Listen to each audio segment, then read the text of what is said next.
किन्नर चुड़ैल। गोरखपुर नाम का एक गांव हुआ करता था। उस गांव में ज्यादा लोग नहीं रहते थे। उस गांव में एक गर्भवती विधवा औरत रहती थी। उस औरत का नाम कमला था। कमला अपने घर में अकेली रहती थी। उसके पति की सारी जायदाद उसके नाम हो गई थी, पर सभी गांव वाले उस औरत को मनहूस औरत समझा करते थे और सभी उससे नफरत किया करते थे। एक बार कमला राशन की दुकान पर खाने का सामान खरीदने जाती है। भैया जी, जरा 1 किलो दाल चावल देना। अरे हाय हाय हाय हाय हाय, अरे मनहूस औरत, मेरी दुकान में अपशुगन करवाने आ गई क्या है? चल जा यहाँ से। मैं कुछ नहीं देने वाला हूँ तुझे। भाग भाग यहाँ से, चल जा, निकल। भैया जी, ऐसा मत कहिए। मैं गर्भवती हूँ, मुझे खाने की बहुत जरूरत है, मुझे खाना दे दीजिए। दुकानदार कमला को वहाँ से धक्के मारकर भगा देता है। तभी कमला रोते रोते उस गांव के किन्नरों के इलाके में आ जाती है। गांव वाले किन्नरों को उसी इलाके में रखा करते थे, क्योंकि वो लोग किन्नरों को पसंद नहीं करते थे और उनके इलाके में रहने से मना करते थे।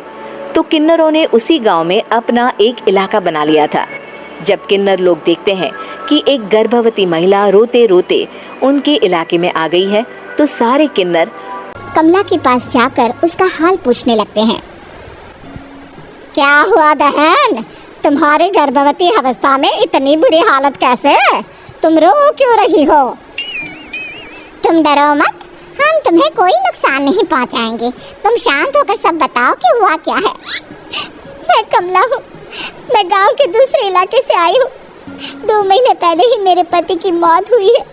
मुझे गांव के लोग मनहूस मानते हैं, क्योंकि मैं विधवा हूँ और गर्भवती भी।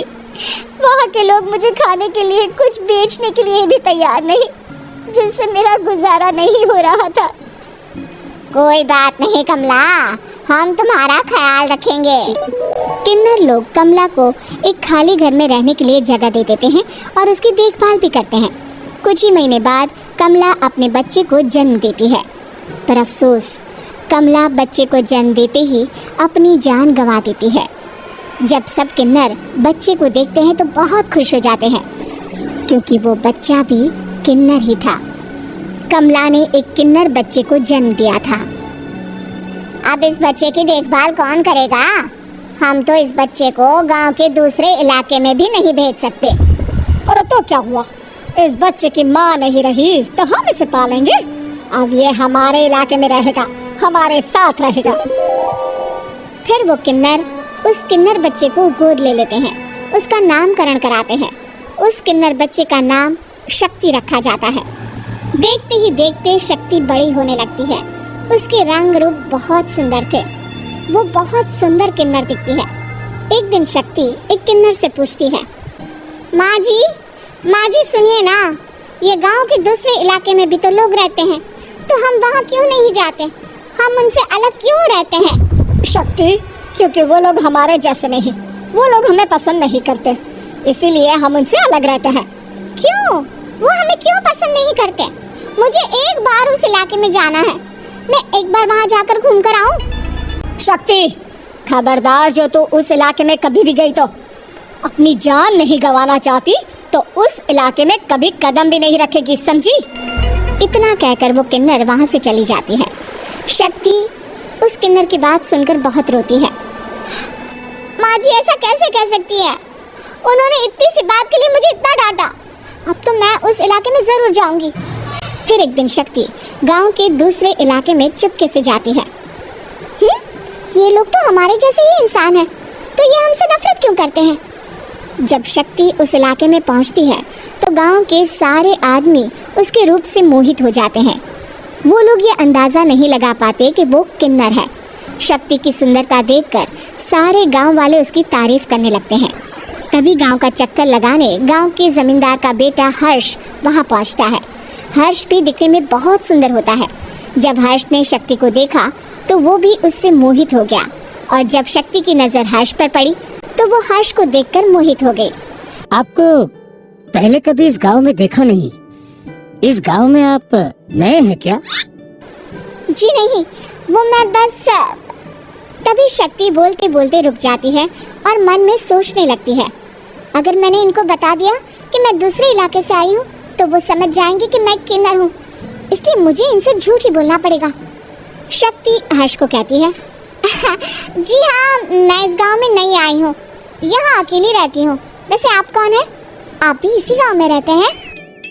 जी हाँ, मैं इस गांव के जमींदार का बेटा हूँ।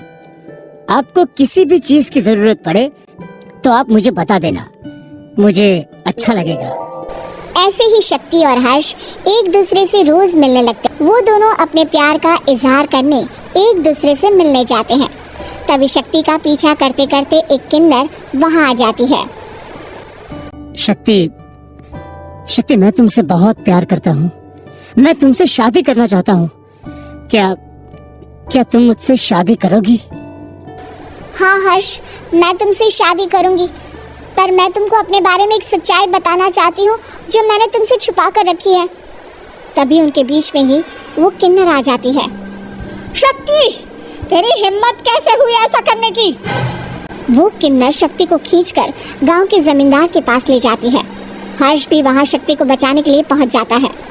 जमींदार शक्ति और हर्ष के प्यार के बारे में सुनकर गुस्से में आ जाता है और शक्ति को गांव के बाहर निकालने की सजा देता है। शक्ति ये बात सहन नहीं कर पाती और कुएं में कूदकर अपनी जान दे देती है। जमींदार हर्ष की शादी गांव की एक लड़की से करवा देता है, पर हर्ष इस शादी से खुश नहीं होता।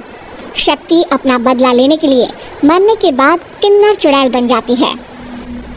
अब मैं इन गाँव वालों को नहीं छोड़ूंगी, अब इनसे मैं अपने प्यार का बदला लूंगी। किन्नर चुड़ैल गांव वालों को परेशान करना शुरू कर देती है। एक बार वो रात को गांव के खेतों में पहुंच जाती है और वहां आग लगा देती है। सारी फसल जल के राख हो जाती है। जब एक आदमी रात को उठकर देखता है कि खेत में आग लग गई है तो वो वहां पहुंच जाता है। वो देखता है कि खेतों के बीचों बीच एक किन्नर चुड़ैल खड़ी है और वहां खड़े होकर ताली बजा रही है। गांव वाला किन्नर चुड़ैल को देखकर बेहोश हो जाता है। जब सुबह उस आदमी को होश आता है तो वो सीधा जमींदार के पास जाता है। अरे जमींदार साहब, अरे वो किन्नर चुड़ैल ने मेरी सारी फसल जला दी। अब मैं क्या करूँगा? क्या होगा मेरा? जमींदार चुड़ैल किन्नर का नाम सुनते ही सब कुछ समझ जाता है। अब वो बहुत डर जाता है। उसी रात को जब जमींदार डर के मारे अपने कमरे में सो नहीं पाता, तभी वहां अचानक से किन्नर चुड़ैल आ जाती है। किन्नर चुड़ैल जोर जोर से जमींदार के आगे खड़ी होकर हंसने लगती है और ताली बजाने लगती है। जमींदार उस डरावनी किन्नर चुड़ैल को देखकर बहुत डर जाता है। तूने मेरे साथ बहुत बुरा किया, अब मैं तुझे जान से मार दूंगी। नहीं, मुझे माफ कर दो, मुझे मत मारो। मैं कभी ऐसा दोबारा नहीं करूँगा। अब तुम जो बोलोगी वही मैं करूँगा। ठीक है, मैं चाहती हूँ कि किन्नर इलाका गांव के इलाके से जुड़े और गांव का कोई भी आदमी किन्नर समाज से द्वेष ना करे, उससे नफरत ना करे, नहीं तो मैं सारे गांव को मार दूंगी। और तुम गांव में एक नया कानून बनाओ कि अगर किसी ने भी किन्नर समाज को हानि पहुंचाने की कोशिश भी करी या इनसे भेदभाव करने की भी कोशिश करी तो उनको कड़ी से कड़ी सजा मिलेगी। हाँ, मैं ऐसा ही करूँगा। तुम जो बोलोगी वो मैं करूँगा, पर मुझे जाने दो प्लीज। तब वो किन्नर चुड़ैल वहाँ से चली जाती है। गांव का जमींदार किन्नर चुड़ैल का कहा मानते हुए दोनों इलाकों को एक कर देता है और नया कानून भी लागू कर देता है। तब से वहाँ किन्नर समाज और बाकी गांव वाले शांतिपूर्वक रहने लगते हैं।